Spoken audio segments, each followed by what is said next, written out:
the thought of losing your child is nothing short of unimaginable. But imagine losing your triplets within days of each other and then losing your husband, the rock that helped you get through all of that pain, to brain cancer.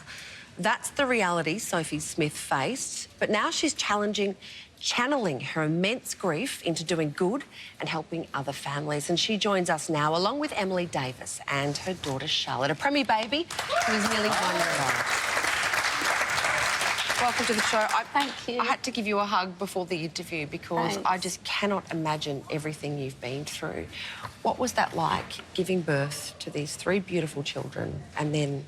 I thought I was the luckiest person in the world to be having triplets, and then when our babies arrived so frighteningly early and we lost them one by one over the next 3 months, it was absolutely devastating.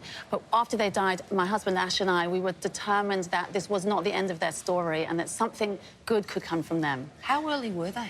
They were born at 24 weeks. Wow. Oh and they were given a 50% chance of survival. So about 500 grams each, is that right? My babies were a little bit more, just a little bit more than 500 grams. Wow, that's so tiny. And enormous efforts were made to save their lives. And unfortunately, we lost each of our boys one by one to different complications from their premature birth. I remember just hearing about your story yesterday, and I almost couldn't bear to listen to it. We're about to have a baby as well, and we've got another couple.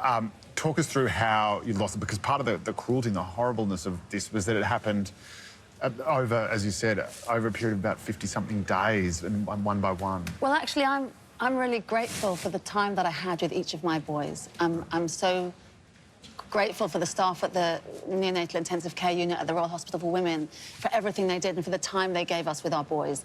And for me, knowing that something so good has come from them now really is amazing. And little Charlotte here was born weighing less than 500 grams. Oh, my God. And Charlotte is here today because of with the help of the equipment that's provided by my charity. How good is that? So tell us, Emily, how much premature was Charlotte? And, you know, is the reason she survived because of this wonderful gift?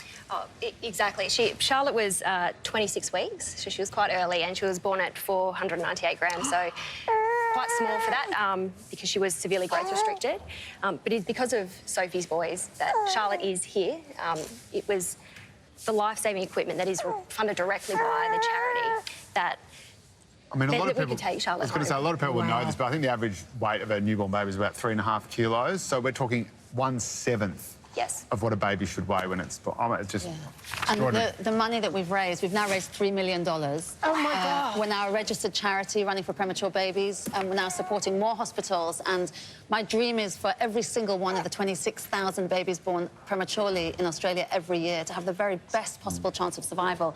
But in order to survive, they need the best equipment available. Well, this is the thing, isn't it? Because it costs a lot of money to... It's extremely expensive. It costs, with a baby as small as Charlotte, it costs about $100,000 a day to keep that baby alive. But the equipment that we provide, we've provided new ventilators, new humidity cribs. Currently, we're running the Sydney Morning Herald Half Marathon on Sunday, this coming Sunday, and we are wanting to raise $250,000, and that will expand the unit at the Royal in Randwick so that more babies can be cared for at one time, and more parents like Emily will get to take their babies home. Sophie, your husband was passionate about running as well.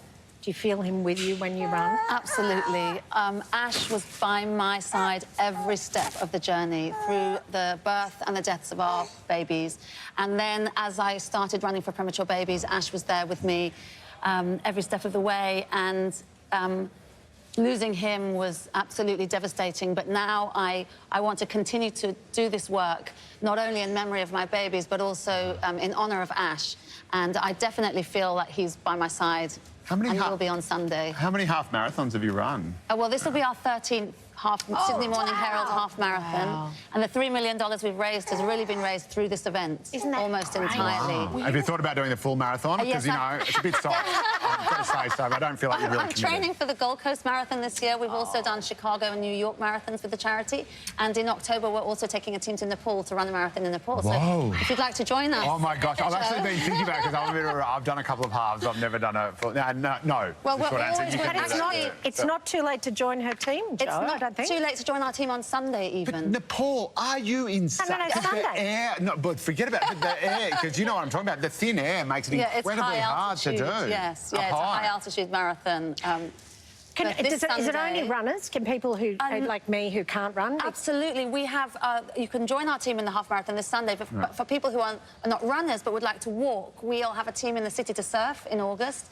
And indeed, if anybody around the country would like to take on a challenge of their own, whatever distance and can they you like walk Anne just wants to know, can you walk the half marathon in Louboutin shoes? In my heels, my new shoes. Because that's a deal breaker. The city to surf for sure. Okay.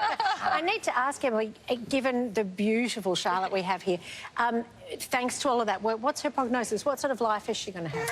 She is doing amazing. One of the biggest problems for Charlotte, given her size, was her lung immaturity.